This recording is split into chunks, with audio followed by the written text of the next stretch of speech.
Boa noite. Na aula de hoje nós vamos começar o último módulo teórico, né, da disciplina, o outro módulo que junto com o primeiro fundamenta todos os conceitos da orientação a objeto. Como nós comentamos em aulas anteriores, nós utilizamos essa abordagem porque na verdade a orientação a objeto não é Java, a orientação a objeto não é C++, a orientação a objeto não é C#. A orientação a objeto é um conjunto de fundamentos que norteia a descrição de sistemas através do paradigma lá proposto por Alan Curtis Kay, e que a partir daí que você pode programar. A orientação a objeto está para o Java, assim como o algoritmo está para o C. Ou seja, o algoritmo, você colocava os passos lá em português.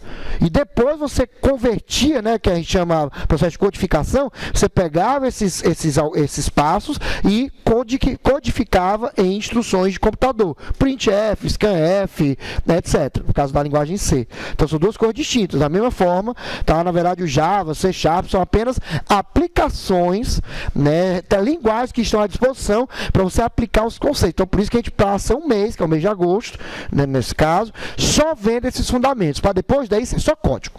Tá? Então, de setembro em diante, só código, para aplicar o que vocês viram nas aulas passadas e o que vocês vão começar a ver hoje e vão terminar, na nossa previsão, 2 a 3 aulinhas.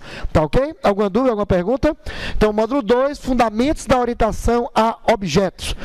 Nossa agenda, né, do módulo é essa, nós devemos parar hoje em encapsulamento. Vamos falar de abstração e encapsulamento. Se o tempo permitir, eu emendo a herança, porque a herança é o conceito mais fácil dentro da orientação a objeto, não é nada pesado. Agora, associação, né, se você olhar no plano de ensino, é uma aula só dedicada, que realmente é o conceito mais elaborado, é aquele que eu vou levar um pouco mais de tempo para que você entenda. Tá certo? Então, a ideia da aula de hoje é essa, abstração e encapsulamento. Se tempo permitir, a gente fala de herança, se não, fica a herança e polimorfismo para a próxima aula, e depois fica a associação fechando assim, né, o mês de agosto. Diga. Não. É o que é? Diz. Por que a gente só vai até o máximo polimorfismo, a gente não vê coesão, acoplamento? Por quê? Porque isso já é recurso da linguagem. Não precisa, não tem nada, senão é dentro do fundamento. Tá? E alguns assuntos a gente vê dentro da programação. Por exemplo, aqui eu não falo, né, de, por exemplo, sobrescrito e sobrecarga, que são tipos de polimorfismo. Aqui não, mas a gente vê mais na frente, quando tiver na parada da implementação. Porque tem algumas coisas que só faz sentido quando você estiver implementando. Entendeu? Só por isso, tá bom? Então, no caso do material de estudo, né, ó, o Java, o Deitel, capítulo 1, e o Core Java, capítulo 1, também trata desses fundamentos, né, de orientação a objeto, né, que a gente vai falar a partir de hoje. Tá bom? E aí nós vamos então para o momento relembrar e viver. Né? Quem nunca jogou, né, Banco Imobiliário? Isso aqui é original. Hoje, Banco Imobiliário é para profissional perebo, que até calculadora vem, antes a gente fazia os cálculos tudo de cabeça, né? Hoje até a calculadora o Banco Imobiliário já dá, ou seja, está chamando o jogador de burro, não sabe nem somar, subtrair, fazer produto, é algo ridículo, né? Vamos então relembrar o que a gente viu nas aulas passadas, por favor. Lucas Firmino, primeiro tópico.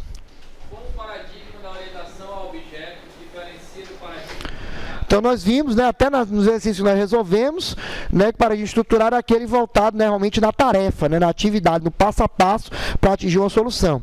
Já o paradigma orientado a objeto, né, aquele que realmente tenta criar objetos, entidades, agentes que interagem entre si para gerar assim um sistema. Tá? Então essa é a diferença. Um sistema baseado no paradigma estruturado é um bocado de passo para atingir a solução. Enquanto um sistema orientado a objeto são vários agentes, várias entidades que interagem entre si para daí resolver o mesmo problema. Tá bom? Segundo tópico na voz, deixa eu ver aqui, Jones. Quais são os obstáculos para a utilização do paradigma orientado a objetos no desenvolvimento do Nós comentamos, né, esses problemas, né, na aula passada, alguém lembra?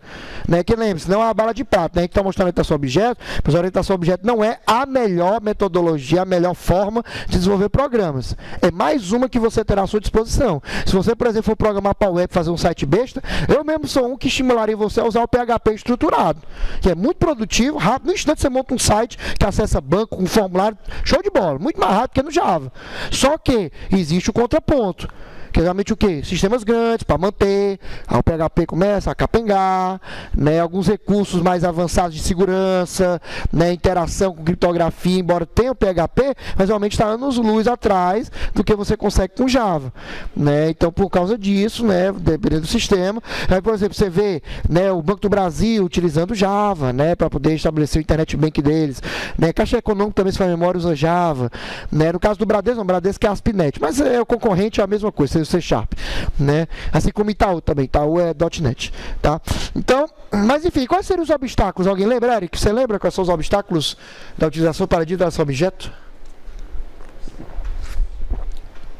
Nenhuma ideia? Nada? Falamos isso na aula passada, velho. Até nós treinamos hoje isso aqui. Não é nem a implementação, a dificuldade é de determinar quem são as classes. Por isso que a gente treinou essa aula, a parte da aula foi só exercício. A maior dificuldade da orientação a objeto é você identificar quem são as classes. Às vezes o aluno confunde o objeto com uma classe, por exemplo, nessa questão do fulano e do cicrano. O cara acidentalmente poderia colocar fulano como classe, não é. Fulano é um objeto da classe cliente. Então essa identificação é que é a maior dificuldade para a utilização da orientação a objeto. E até eu comentei aqui à época, na aula passada, essa questão de que as pessoas, uma coisa é saber Java, outra coisa é saber orientação a objeto. Tem muitas pessoas que sabem Java, sabe os comandos, as bibliotecas, tudinho. Mas você pedir para criar um programa orientado a objeto, ele não sabe. Tá?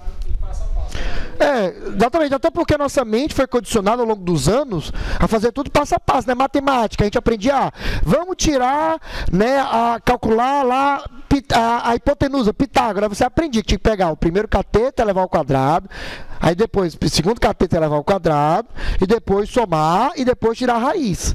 Então você mesmo, lá desde o primeiro grau, você aprende o que é resolver os problemas de uma forma algorítmica, realmente de uma forma sequencial. E isso é uma resistência, realmente você quebrar essa visão de passo a passo e pensar em agentes, em entidades, né? Não é de entidade espírita, não, é entidade, né? Quando eu digo entidade, a pessoa pensa já, não é não.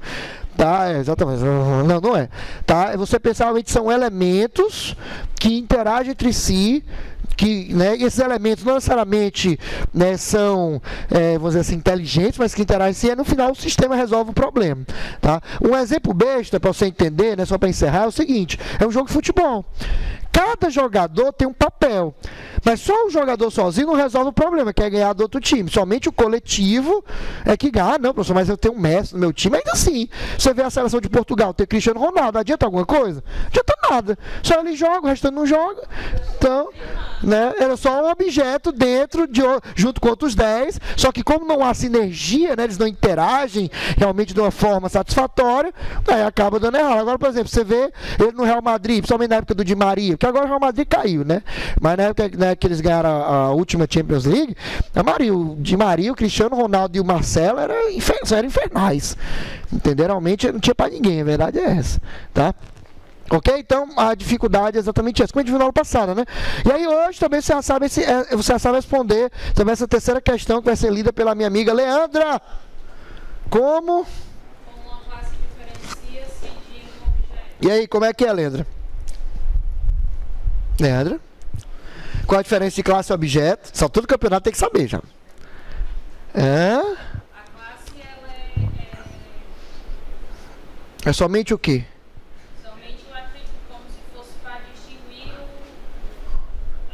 Para dizer os elementos, seja um grupo, é um conjunto. Enquanto o objeto é o próprio elemento, é o próprio, né? Oi? É o Cristiano Ronaldo, exatamente. Ou seja, a classe é o grupo, ou seja, Cristiano Ronaldo, assim como Di Maria, são o quê? Jogadores. Então eles são da classe jogador, o conjunto. É o grupo jogador. Tá? Oi? Exatamente. Tá ok? Oi? Pode ser, eu posso usar uma questão dessa, né não? Tá ok? Deixa eu ver aqui. Quem não leu ainda pra mim, e você? Como é seu nome mesmo? Bruno, por favor, último tópico. Como os objetos interagem entre si sobre a ótica da orientação. E aí, qual é o principal fundamento da orientação a objeto que permite os objetos interagirem entre si? Tem um nome esse processo, a gente falou na aula passada.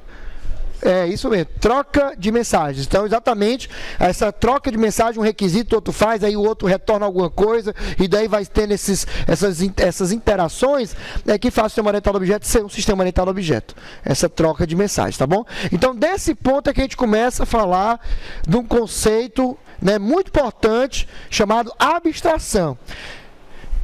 Mas o que seria a abstração?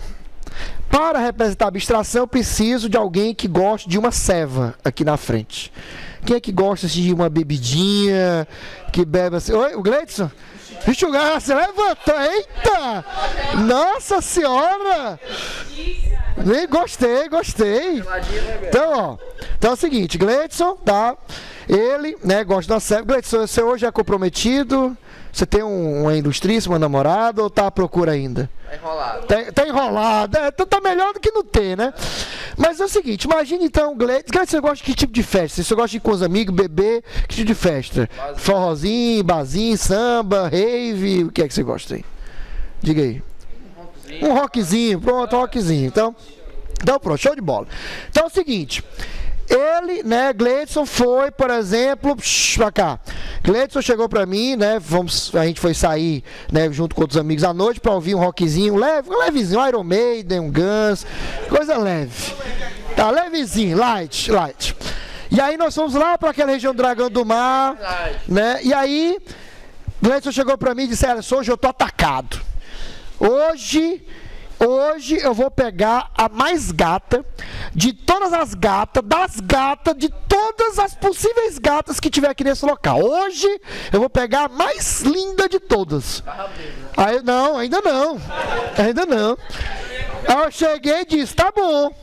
E aí a gente sentado numa mesa, aí passa aquele ser que a gente vulgarmente chama de dragão.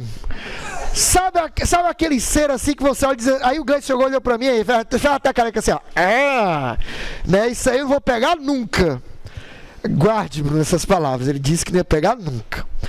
Começo da festa, 9 horas, 10 horas.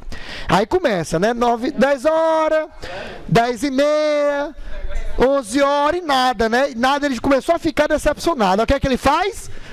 Começa a tome, né? Então começa a tomar, porque não conseguiu a gatinha ainda, né? Aí... Vixe, a armadura é bagalhou. Legal, passou. Então, ó. Aí ele começou a beber, né? Começou a beber. Aí, eis que passa de novo aquele dragão. Aí ele olha assim, aí diz assim... Não, ele olha assim, aí ele diz assim... Rapaz, até que dá um caldo, entendeu? Aí, beleza, mas aí não foi ainda, né? Aí, isso, foi passando 11 horas, meia-noite, não conseguindo nada, 1 da manhã, e continue tomando. Quando dá 3 horas da manhã, festa já acabando, todo mundo indo embora, não pegou ninguém. Até o José pegou alguém, ele não pegou ninguém. Entendeu? Até o José pegou alguém, ele não pegou ninguém. Então tá mal, né? Exatamente. Então, aí eis que passa mais uma vez quem? Dragão. Só que aí, agora foi o que ele fez. Ele chegou, né, já, né, de pileque, olhou assim. O que é que tem a ver com a né? Calma, vamos chegar lá. Aí ele olhou assim e disse, rapaz, sabe que desprezando um bocado de coisa aqui, mas dá certo, então só tem tu, vai tu mesmo, né? E aí pronto, aí eis que Gleidson, né, consuma o fato. Aí você pergunta, né, onde é que isso tem a ver com informar? Na verdade, o que é que isso tem a ver com abstração? Simples.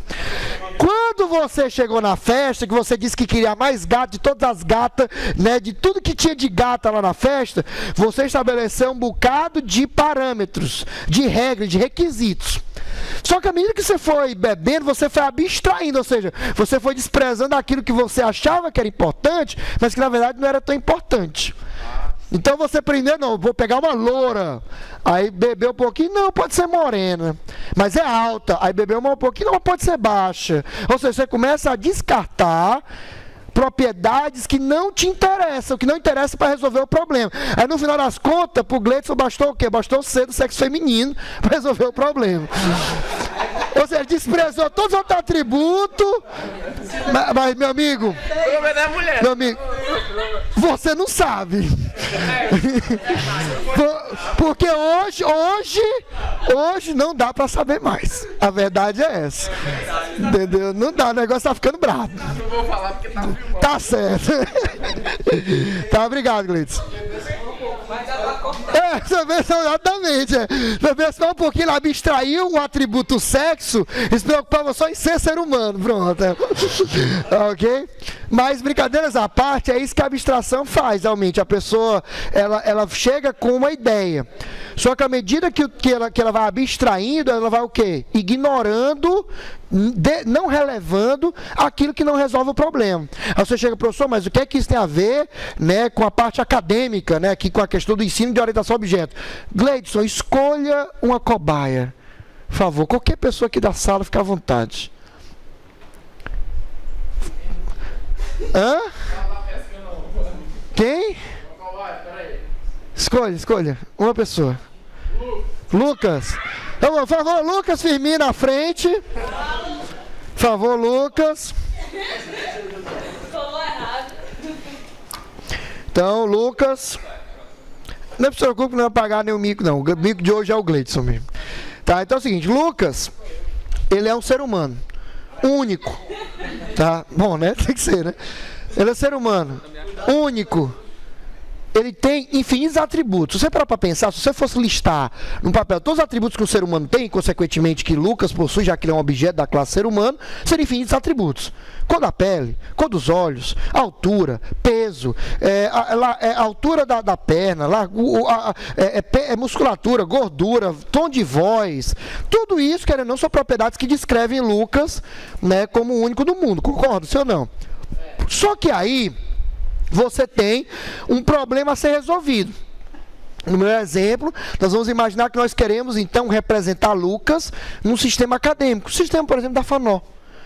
Pergunto para você, para o sistema da FANO, o time do coração dele de futebol, você tem algum time de futebol que você gosta ou não? Não gosta de futebol? Qual é o time que você torce? Riego, Bambi, é dose. Tá? Enfim, então ele sofre, fazer o quê, né? Mas enfim, então é mesmo, agora tem que pagar a mica. Mas enfim, pra cá. Ó, pergunta, o time de futebol que ele gosta, ou que ele sofre no caso, é importante para o sistema acadêmico da FANO? Faz diferença para representar o Lucas? Eu tenho que ter lá time do coração? Não. Ou seja, um atributo que eu posso o quê? Desprezar. Eu estou nesse momento o quê? Abstraindo. Tirando os detalhes que não me interessam para resolver o problema. Agora, atributo nome que Lucas possui é importante? Com certeza. Matrícula que ele possui é importante, o endereço que ele reside é importante. Então, abstrair nada mais é do que você desprezar o que não é relevante, focando naquilo que importa para resolver o problema. Tanto atributos quanto métodos. Por exemplo, para a FANO não interessa se o Lucas, por exemplo, respira, ou se o Lucas corre. Agora, interessa o método realizar pagamento da mensalidade, interessa o método estudar, interessa o método locar livro na biblioteca, solicitar atendimento, estão entendendo? Então, porque ele, no universo, no mundo real, ele tem infinitos atributos e métodos. Só que eu não preciso representar tudo isso no computador, eu só preciso representar aquilo que interessa para resolver o problema. Então, no momento que você ignora aquilo que não é importante e que você foca somente naquilo que importa, você está trabalhando o conceito de abstração. Então, para simplificar ainda mais, o Lucas continua aqui. Leandra, por favor, vem à frente, tá certo? Para você participar dessa demonstration. Já que você é amiga de Lucas, então vai dar certinho. Conhecida. Só conhecida, né? Tá certo. Tá bom? Então, ó. Nós temos então agora Lucas e nós temos agora Leandra. Por favor, Leandra, aqui à frente, para você sair no vídeo. Dê um oi pro pessoal da internet. Aqui ao ladinho de Lucas. Aqui ao lado de Lucas mesmo. Tá? Não se preocupe, não vai pagar mico, não muito. Tá? Então é o seguinte, não muito. Então é o seguinte, ó. Lucas e Leandra são únicos no universo. Concordo? Todos eles têm realmente atributos, métodos infinitos. E consequentemente, não tem, né, nenhum deles um é igual ao outro. Agora, eu posso abstrair o que não me interessa, para daí, Josiel, eu criar os grupos, as classes. Por exemplo, no momento que eu esqueço propriedades como altura, propriedades como peso, propriedades como como, por exemplo, idade, e eu me preocupo, por exemplo, para o sistema acadêmico, eu só me preocupo em ter matrícula e ter um nome e ter um curso, por exemplo, esses 3 atributos. Pergunta: Lucas, tem esses 3 atributos? Tem. Leandro, tem esses 3 atributos? Então os 2 podem fazer parte da mesma classe, não pode? Do mesmo conjunto? Então, ou seja, isso seria a criação de uma classe. Agora, eu posso diminuir a abstração, que nós chamamos de especializar. Quando eu especializo, eu estou criando classes mais detalhadas, mais precisas. Em compensação, eu vou ter menos elementos. Por exemplo, eu posso, a partir da classe aluno, criar uma subclasse onde o requisito, né, ou seja, considerando agora um atributo a mais, que seria o sexo. Então, eu vou ter, pergunto, considerando o sexo também, Leandra está na mesma classe de Lucas? Não está, porque Lucas é um sexo. Você é que sabe melhor do que eu, né? Então, não sei. Tá? Então, Lucas, ele não está na mesma classe que Leandro em relação a essa questão do atributo sexo. Então, por exemplo, agora eu tenho uma classe onde, além de ser um aluno, eu considero se tem ou não óculos. Então, Leandro estaria numa classe porque usa óculos, é true. Já Lucas não estaria nessa classe porque não possui atributo óculos. Estão entendendo? Isso que eu estou fazendo, considerando mais atributos, eu estou especializando. Eu estou diminuindo a abstração, é menos abstrato. Já quando eu vou desconsiderando e tendo menos atributos, eu vou tendo classes o quê? Conjuntos mais genéricos, consequentemente mais abstratos. Então esse é o conceito de abstração. É o que vocês fazem, né, quando vocês pegam, né, o mundo real e vão modelar para um software. Então você chega, eu vou fazer, por exemplo, um sistema para representar um hospital. Se você pegar um funcionário, por exemplo, se Leandra fosse uma enfermeira e Lucas fosse um médico, né, você poderia chegar e dizer, mas a altura do Lucas ou a altura da Leandra importa para o sistema do hospital? Não importa. Agora, o CRM dele importa. O registro no Corém dela importa. São informações que eu tenho que interpretar. Está entendendo? Então, o que permite você olhar para esses 2, e embora totalmente diferentes, únicos no universo, mas você consegue colocá-los no mesmo grupo, numa mesma classe, é o conceito de abstração. Tá, ok? Então o ser humano tem esse poder de abstrair, e é exatamente essa abstração que permite você pegar elementos que em teoria são únicos, mas conseguir colocá-los em um mesmo grupo. Porque você abstrai aquilo que não é importante, focando somente naqueles atributos que você deseja. Foi claro? Pode sentar, obrigado. No caso, então, seria uma espécie de data mining? Não, data mining é outra coisa. Tem nada a ver. Tá? Tem nada a ver. Depois a gente explica, mas não tem nada a ver. Ok? Ageu, tranquilo? Eric, sem problemas. Então, esse é o poder da abstração. É o que permite, por exemplo, né, eu vou até avançar aqui, a gente já volta para o texto, tá? Mas é só um exemplo aqui, ó. É o que permite você, por exemplo, olhar essa imagem, e embora você tenha 5 objetos únicos, você pode classificá-los todos como veículo, por exemplo. Veículo é uma classe genérica, uma classe, né, bem alto nível, que você pode fazer o seguinte, para ser um veículo basta ter o método locomoção, locomover-se. Então todo isso aqui se locomove, concorda? Né? O carro não anda, a moto não anda, então eu posso ter que colocar todo mundo dessa classe. Agora, só que eu posso ir especializando, ou seja, diminuindo a abstração. Agora eu quero que além que se mexa, né, além que se mova, que transporte pessoas. Então, esse aqui, transporte mesmo a nível, né, de carga, né, não seria considerado, por exemplo, dessa classe. Ou então chegar e dizer, agora eu quero considerar o número de rodas, 4 rodas somente. Então, não estaria, por exemplo, essa moto estaria entrada, seria esse. Ou então, a quantidade de lugares é só 4, então só esse, por exemplo. Está entendendo? Então, vocês, quando estão de fonte ao problema, já dá a voz, vocês vão exatamente definir isso. Até que nível vocês vão especializar, até que nível você precisa de determinado atributo para representar algum objeto, né, consequentemente alguma classe, né, no sistema. É isso que vocês, né, vão trabalhar ao longo desse semestre. Já estão trabalhando, na verdade, né, mas vão continuar até o final do semestre. Tá ok? Você ia perguntar. Essa abstração pode ser tanto pelo atributo quanto pelo mesmo método. Na verdade, qualquer propriedade de um determinado objeto que você ignora, você está abstraindo. Tá, ok? Como eu disse, são totalmente diferentes, mas se eu abstrair essas diferenças e só focar em ter 4 rodas, eu tenho esses 3, na verdade, aqui, né, na mesma classe. Tá, ok? Então, mais abstratos são menos regras para fazer parte da classe. Menos abstratos são mais regras para fazer parte da classe. Então, o que seria mais especializado? Ok? Ok? Respondido? Alguma dúvida? Nenhuma? Então, voltando aqui para a definição de abstração, só para a leitura, por favor, qual é o seu nome?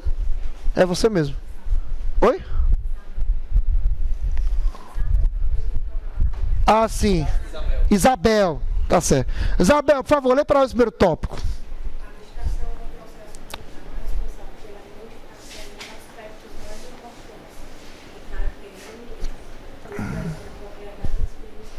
Ou seja, mais uma vez, eu ignoro o que não me interessa e foco naquilo para a formação do conjunto, para a formação da classe, daquilo que me interessa. Isso é abstração. Então, que é o que permite eu classificar, por exemplo, todos aqui na mesma classe, aluno. Cada um de vocês é único no universo, mas eu ignoro essas peculiaridades e foco no que vocês têm em comum. Todos vocês têm matrícula, todos vocês têm nome, todos vocês têm um curso, todos vocês têm, né, uma disciplina cursada, ou várias disciplinas cursadas, e assim por diante. Então, como essas regras são comuns a todos vocês, então vocês fazem parte do mesmo conjunto, do mesmo grupo, da mesma classe. Tá ok, Ageu? Alguma dúvida? Nenhuma? Pode perguntar. Então, assim, o ideal, o cenário ideal seria criar primeiramente as classes mais abstratas para depois ir afundando, né? Você está inspirado. Steve Jobs baixou em você agora. Tá? Na verdade, nós vamos discutir isso quando estiver falando de herança. Mas, na verdade, uma abordagem é essa. Você pode exatamente começar a pensar nas classes mais abstratas, mais gerais, e a partir dela criar subclasses. Nós chamamos esse processo de especialização. Você está indo da mais abstrata para mais, né, para menos abstrata, para mais especializada. Só que pode acontecer numa modelagem o contrário. Por exemplo, tu pode pensar em aluno e professor, e depois que tu pensou aluno e professor, tu percebeu que aluno e professor tem nome, tem endereço, um bocado de atributo e método comum. Aí o que é que você faz? Então eu vou criar uma classe pai nova, chamada pessoa, vou colocar tudo isso que tem em comum, e deles eu vou criar aluno e professor. Aí já é o processo contrário, é uma generalização. Você começou do menos abstrato e está abstraindo. No final das contas, o resultado é o mesmo.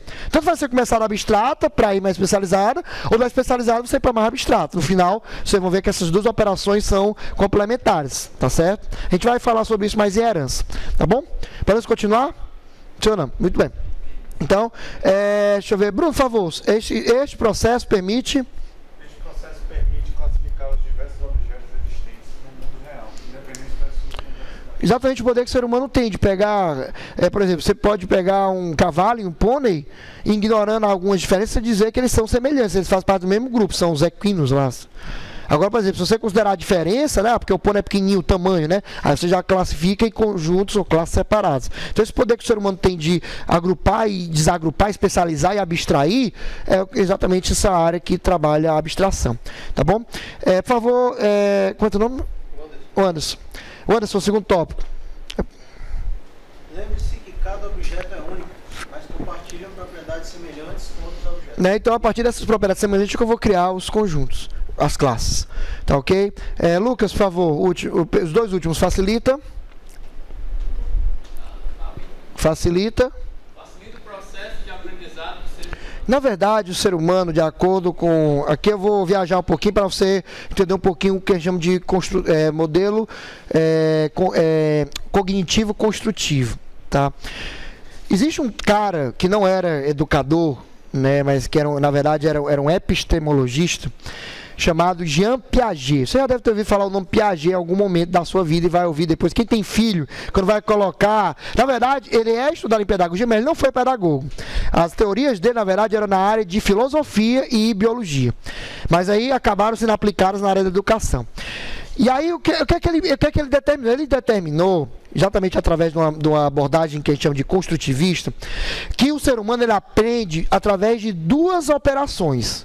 Ele aprende através do que a gente chama de assimilação e aprende pelo também processo de acomodação. Como é que funciona a assimilação? Uma assimilação é o seguinte: você sabe o que é um carro, certo? Você já sabe o que é um carro. Quando você vê um outro carro na sua frente, você apenas assimila aquilo, que isso é um carro, você faz uma associação. Você apenas aumenta a tua quantidade a tua base de conhecimento sobre carro. Você já sabia que era um carro, você só viu mais um carro. Agora vamos supor que você viu um triciclo. Né? Você nunca viu um triciclo na vida. Você inicialmente, quando você olhar para o triciclo, você vai tentar classificar o triciclo como um carro. Só que você vê que não é um carro por causa, por exemplo, da quantidade de rodas, tamanho, tipo de motor, né? Esse tipo de coisa. Então o que é que sua mente faz? Ela cria uma nova área, né? Ela acomoda uma nova área, e aí esse conhecimento novo é jogado lá dentro, seja assimilado, tá entendendo? Então tem esses dois processos, a assimilação e a acomodação. A assimilação é olhar uma coisa que eu já sei e apenas eu assimilo aquilo dali. Ou seja, isso aqui eu sei o que é. Eu estou só aumentando minha base de dados. Já a acomodação não. Quando eu encontro algo novo, eu crio um novo espaço para daí esse conhecimento ser assimilado. Então, em outras palavras, o ser humano sempre assimila. Só que, quando ele encontra uma coisa nova, ele primeiro acomoda, ou seja, cria um espaço para daí assimilar. Você, professor, o que isso tem a ver com a abstração? Tudo. Porque assimilar uma coisa depende do nível de abstração que você considerar. Se você olhar um carro de brinquedo e um carro de verdade, e você ignorar alguns aspectos, você não pode dizer que os dois são carro? Pode. Mas se você começar a pensar nas diferenças de tamanho e tal, você está criando o quê? Uma nova área para identificar o que é um carro de brinquedo e um carro de verdade. Está entendendo? Então, estou criando nova área na mente, acomodação. Então, o processo de aprendizado dos seres humanos é baseado na abstração. Por isso que é importante a gente conhecer esse conceito. Tá? Precisamente você olhar para o mundo real e determinar o que é que vai ser importante para o teu sistema de software e o que é que não é importante que você pode desprezar. Tanto como atributos quanto métodos. Tá ok? Alguma dúvida? Vânia, tranquilo? Nenhuma pergunta? Muito bem. E exemplo, né, uma Ferrari e um Hot Wheels. Como eu disse, se eu abstrair vários aspectos, eu posso dizer que o Hot Wheels e a Ferrari são a mesma classe. É um carro. É um carro, não é um carro. Tem 4 rodas, anda. É um carro. Agora, claro, se eu considerar o tamanho, considerar, né, que um usa combustível mesmo, o outro não tem. Ou seja, à medida que você vai criando mais propriedades, considerando mais propriedades, você vai o quê? Separando. Então você vai criando novas classes, consequentemente, como eu disse, acomodando e assimilando novos conhecimentos. Tá ok? Alguma dúvida, alguma pergunta? Nenhuma? Muito bem. E aí o exemplo da figurinha, né, que a gente já trabalhou, como eu disse, eu poderia classificar esses 5 como sendo, né, de uma mesma classe, veículos.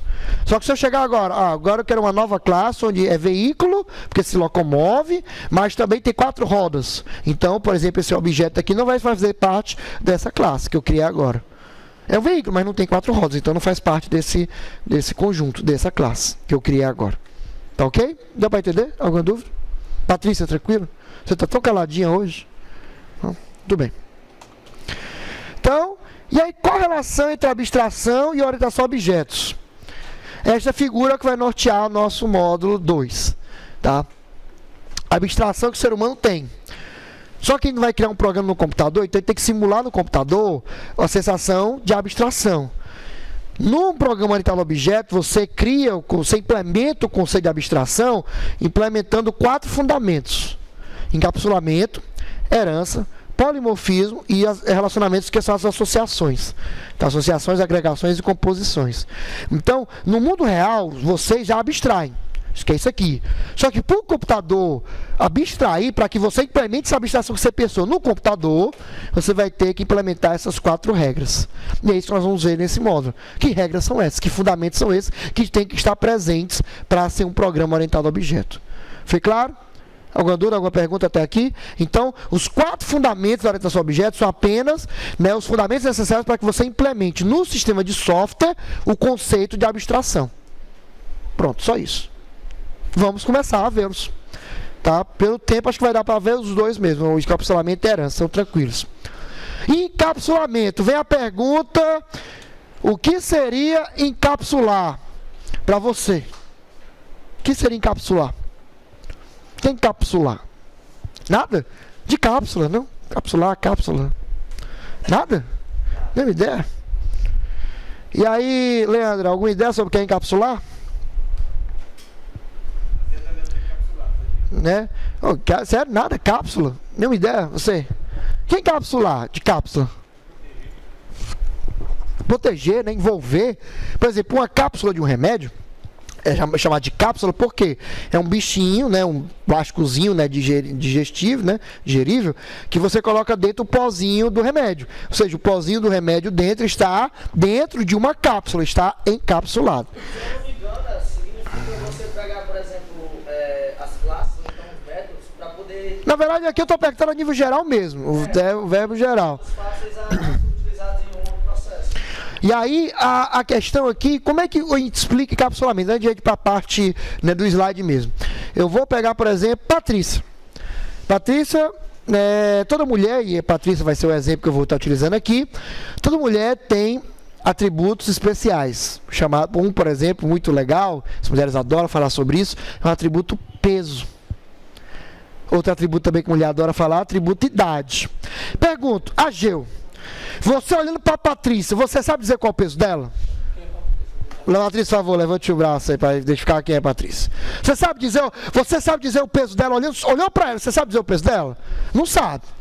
É uma propriedade, mas ela tem peso? Tem. Mas é uma propriedade que não está o quê? Visível. Não está a olho nu. Ela sabe o peso dela, mas está encapsulado. Se eu quiser saber o valor do peso, eu terei o quê? Que acionar uma troca de mensagens. Ou seja, eu vou pedir, chegar e... Patrícia, diga peso. E aí ela vai, por exemplo, se tiver um método implementado, que as mulheres geralmente não têm, né? As mulheres não têm um método dizer peso implementado. Né? Diz qualquer coisa, menos... Ou então diz metade, né? Do peso, um terço do peso, né? Então dá um system erro lá, uma tela azul, tá certo? Tá? Então, ó, quando eu peço o peso para a Patrícia, esse valor do peso, ela possui, mas está encapsulado, está escondido. Eu não vejo de cara, eu só vou saber se eu perguntar, e claro, se ela retornar a mensagem. Outro exemplo, se eu chego, por exemplo, o Eric, praticamente o nosso varejão da sala. Então o Eric é alto, mas ele que eu olho para ele, eu não sei qual a altura. Ele tem uma altura, não tem? Então ele tem esse atributo. Só que esse valor não é visível. Eu só vou saber, só vou conseguir ter esse valor e consequentemente manipular se eu chegar para Eric e dizer, Eric, altura. Aí ele vai me retornar o valor da altura. Deve ser 2 metros e alguma coisa. Né? Hã? 1,95. É 2, praticamente 2. Com tênis aí, momento também, 2 metros. Outro exemplo, eu pego o Jones. Jones, agora eu vou mudar que eu estou falando de atributo. Vou falar, Jones tem o método bater coração, batimento cardíaco, concorda? Pergunta, eu tenho como interferir nesse método? Eu tenho como ver esse método funcionando? Eu tenho como parar esse método? Né? Não, assim, na forma justa, ética, humana, quem está falando, tá? Nós estamos falando, né, de Cidade 90, Rota 22, nada disso, tá? Então, né? Então, concorda comigo que respiração, né, o batimento cardíaco, na verdade, é um método que ele tem, mas que só ele sabe. Outro exemplo, se eu peço, por exemplo, para Bruno levantar o braço, ele vai lá e levanta. Mas eu pergunto, eu sei como isso aconteceu? Eu sei quais foram os neurônios que ele acionou, quais foram, né, os músculos que ele acionou? Não sei. Eu só sei o quê? Que eu pedi para ele levantar o braço, ele foi lá e levantou. Em outras palavras, todo objeto do mundo real tem uma propriedade que é exatamente o encapsulamento, onde todas as propriedades e alguns métodos, algumas operações são encapsulados, são protegidos. Você não sabe o que é que tem, o que acontece por dentro, mas sabe a saída. Por exemplo, se eu peço para o Josiélio ler um slide, eu não sei como é que ele aciona, não sei quais são os neurônios, mas eu sei que se eu pedir, ele lê, concorda? E essa é uma premissa da orientação ao objeto. Você não precisa saber como é que o outro objeto trabalha. Só precisa saber que você pediu uma coisa, ele vai te retornar daquele jeito. Ou seja, por natureza, tudo no mundo é encapsulado. Quando vocês vão, por exemplo, aqui na biblioteca, vocês vão colocar o livro, vocês não sabem mentalmente qual o processo, né, que a bibliotecária lá está fazendo. Você só sabe o quê? Que entregar o livro, ela vai e te devolve com um livro locado para você. Ou seja, é encapsulado. Isso é encapsulamento. É propriedade desse objeto na qual você não conhece o comportamento interno. Você não sabe como funciona. Você sabe o que faz, mas não precisa saber como é feito, para que você possa pedir. Quer ver um outro exemplo para encerrar e a gente ir para a parte da definição? Veículo, automóvel. Alguém sabe aqui como funciona em detalhes o automóvel? A maioria não sabe, mas sabe interagir com o automóvel, acelerando, freando, mudando marcha. Você sabe lá dentro como é que é o câmbio, que são as engrenagens que ele suspende, depois baixa, aí tem o vira-brequim e tal. Você sabe disso? Alguns não sabem. Ou seja, para você é um carro encapsulado. Você não sabe como o carro funciona em detalhes, mas sabe como interagir com ele. E isso é o que acontece no mundo real. E é isso que vocês, né, acabam representando também dentro do sistema. Quando você, por exemplo, está jogando um jogo de videogame, você não sabe, por exemplo, a física. Por exemplo, você está lá com Call of Duty ou Battlefield, você aperta lá o botão de pular, ele vai lá e pula. Você não sabe qual é a física, qual é a fórmula, nada disso, mas você sabe o quê? Apertou pular, ele te retorna com o personagem pulando. É encapsulado. Você precisa ver o código-fonte para interagir. Tá? Essa é a propriedade conhecida como encapsulamento. Wanderson, primeiro tópico.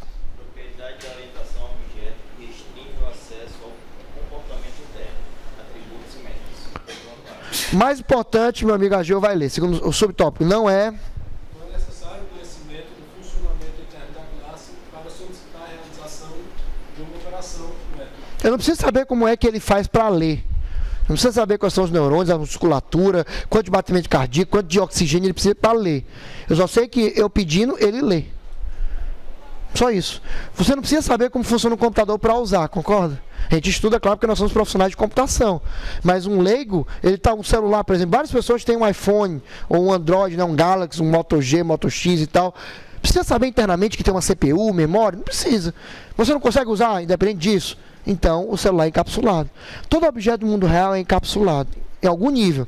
Pode ser muita coisa ou pouca coisa, mas sempre tem algumas coisas que você você não consegue enxergar, não consegue visualizar. Um liquidificador, por exemplo, vou usar um liquidificador. Você não precisa saber que o liquidificador é um motor elétrico, que tem as bobinas que geram um diferencial, né, elétrico, para daí fazer a hélice lá girar. Você só precisa saber o quê? Que apertar um botão, a velocidade apertou o outro aumento, apertou o outro aumento. É encapsulado. Tá ok? Alguma dúvida até aqui? Começa não? Davi, por favor. A implementação. A implementação da classe torna-se uma caixa preta para as demais classes desses programas e de programas externos. É isso que garante que você pode fazer um programa, vender, deixar o programa extensivo, ou seja, para outras pessoas aumentar o programa se quiser, mas sem perder o pulo do gato, a regra de negócio que você vendeu. Por exemplo, a Blizzard, ela começou a usar o Warcraft 3 e o pessoal a partir dela criou o Dota. Mas a Blizzard não precisou abrir o código-fonte do Warcraft 3. Eles somente estenderam. Porque o Warcraft 3 para eles era encapsulado. Ou seja, eles não precisam saber como é que funcionava internamente. Eles só tiveram acesso a uma lista de métodos que eles podiam chamar. E eles sabiam as respostas, que a gente vai ver já que atende pelo nome de interface. Por exemplo, aquele interruptor ali, quando a gente terminar a aula, a gente vai ligar aqui a luz, é um exemplo de interface. Eu não preciso saber como é que a lâmpada funciona, a parte elétrica. Eu sei que se eu apertar, qual é a saída, qual é o retorno? A lâmpada acende. É encapsulado para mim. Tá ok? É isso, por exemplo, que permite as pessoas no computador desenvolver os mods de jogos. Nenhum mod. Professor, eu tenho aqui um mod do GTA, eu tenho um mod aqui do Batman que muda. Tudo isso que às vezes os fãs criam, né, a partir do jogo original, não precisa ter o código-fonte do jogo original. O código original do jogo é encapsulado, você não tem acesso. Mas você consegue interagir com ele e até estender. Foi claro? Alguma dúvida, uma pergunta? Vamos embora, só vou ficar atrapalhando aí. O Anderson. Esta propriedade permite a modularização das classes de um sistema. Exatamente, a criação de modos que tornam-se independentes entre si. E você não precisa compartilhar a regra de negócio para que o outro faça, estenda, né, a sua classe. Tá bom? Pode ser. Vai perguntar. No caso, poderia não obrigar um outro objeto a me dizer o atributo dele? Não tem como. Se você encapsulou, é impossível. Isso é que é o legal. Tá ok? Porque realmente ele bloqueia mesmo. Ele só vai ter acesso a isso que a gente vai conversar agora. Tá? Porque se o objeto for 100% encapsulado, eu não conseguiria interagir com ele, concorda? Se todo método, todo processo, tudo, não conseguir, fosse tudo só dele, como é que eu interagir com o objeto, concorda? E a orientação objeto, a ideia, realmente essa troca de mensagens. Então, por favor, Morgana. Entretanto,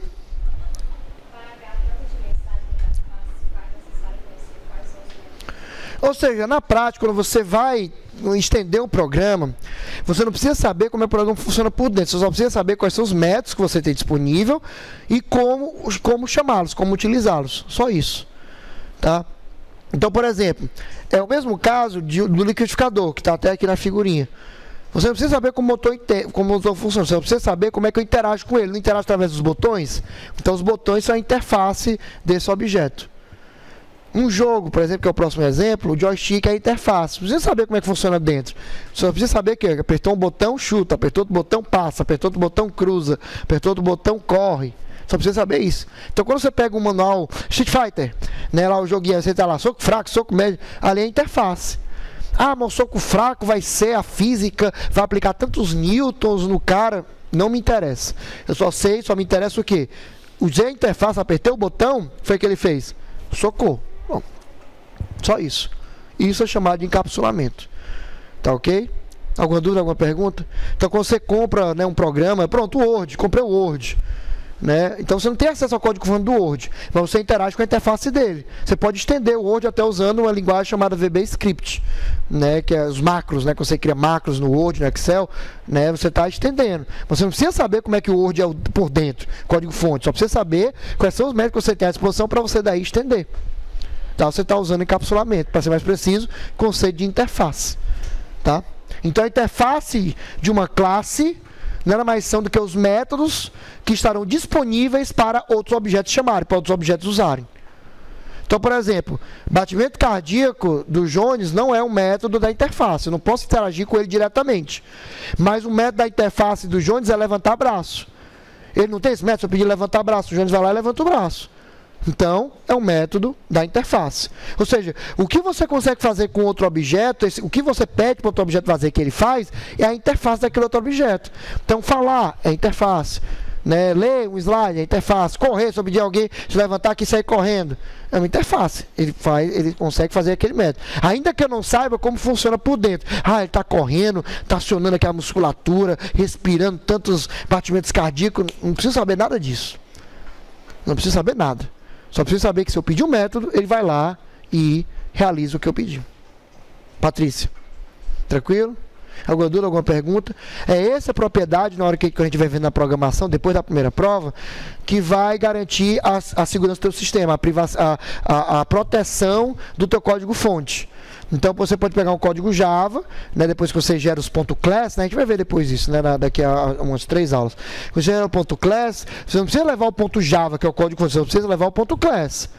E o mais legal, o .class vai estar lá no cliente, mas se alguém chegar e quiser estender, você passa para ele a interface, você diz, ó, tem uma classe tal, os métodos públicos são esses e esses, pronto.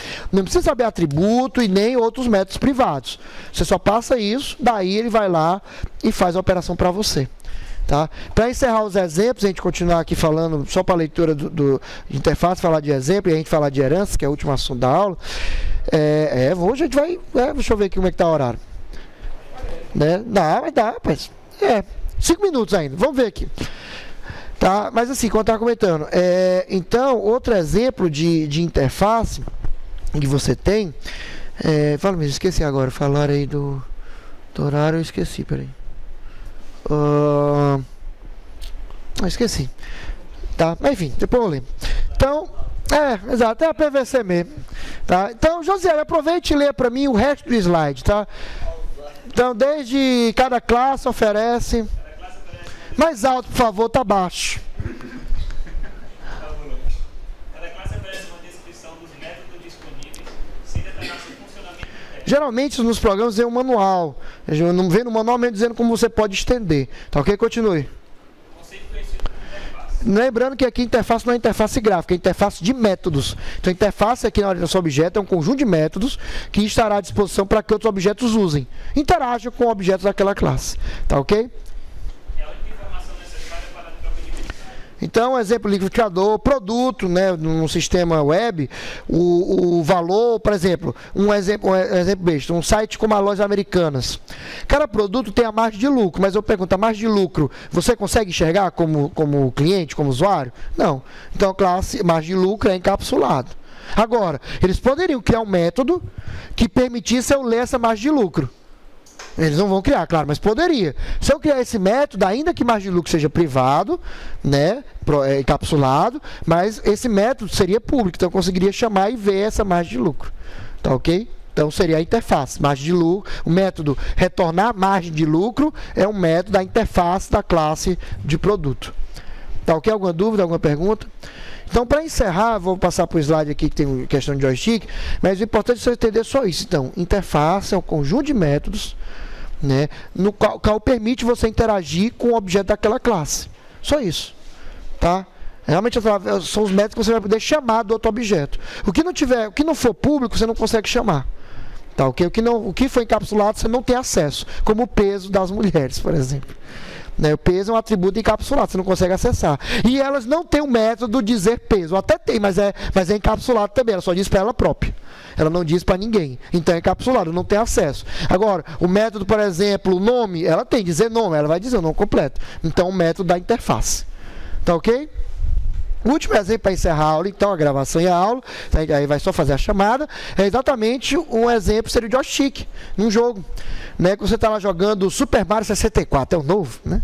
Ou então, por exemplo, homenagear a sua camisa, que por sinal é uma série muito maravilhosa, né, você está lá jogando lá o Legend of Zelda, Skyward Sword, ou Ocarina of Time, ou A Link to the Past, né, bem longe, né, agora? Pois é. Eu tenho muito orgulho até de dizer que já finalizei todos, tá? Menos o último do DS, porque eu não tenho o DS, tá? E nem o Wii U, já finalizei todos. Pode dizer, perguntar que eu digo, tá? E aí, o que acontece? E aí, quando você, por exemplo, tá lá com o Link, né? No caso do Skyward Sword, que você tem o emote, né? Você faz assim, né? Você não precisa saber como é que internamente o acelerômetro vai pegar o valor e vai mandar nada disso. Você apenas sabe que mexeu, ele vai lá e mexe a espada. Encapsulado. Então o joystick é uma interface. É a sua interface para interagir com o jogo. Quando você tem o Kinect, os valores que o Kinect pega, né, quando está lendo lá você, é a interface. Agora lá dentro, por exemplo, para mover o braço do avatar lá, que eu movi o meu braço, aí eu vi que o avatar moveu também. Para ele fazer isso, ele faz um cálculo. Eu não preciso saber disso. Eu preciso saber que, sei lá no Kinect, eu mover assim, o avatar vai e move assim. É só isso que importa. Interface. Encapsulado. Foi claro? Alguma dúvida, alguma pergunta? Então a gente vai continuar vendo na próxima aula esses outros fundamentos. A gente vai ver herança, polimorfismo e associação, para depois da prova, né, que a gente depois a gente começa a programação, e depois da primeira prova a gente vai aprender a implementar esses 4 fundamentos dentro do programa, como implementar capsulamento, como implementar polimorfismo, entre outros. Vai, de programação, mas não vai ter, a P1 tem, a gente vai ter 3 aulas de programação, e de prática, por sinal, uma aula, a gente vai ver toda a teoria, já uma prática, e outras 2, 6 horas só de exercício, tá? Aí não aprende só se não quiser. Né? Fora, claro, a lista de resolvida, né, que a gente tem, tá, aquele negócio, tá bom? Então, vou me despedir aqui da gravação primeiro, eu já faço a chamada e libero vocês, tá? Então, para você que nos assiste, acabou. Foi rápido hoje, realmente, porque a gente teve exercício antes. Na próxima aula, ó, mais fundamentos, a gente vai ver polimorfismo, herança, e se o tempo der, a gente já começa a ter associação, tá bom? Então, continue estudando, para você que nos prestigia, é um prazer tê-los assistindo nossas aulas, qualquer dúvida, estamos à disposição. Um abraço e até a próxima.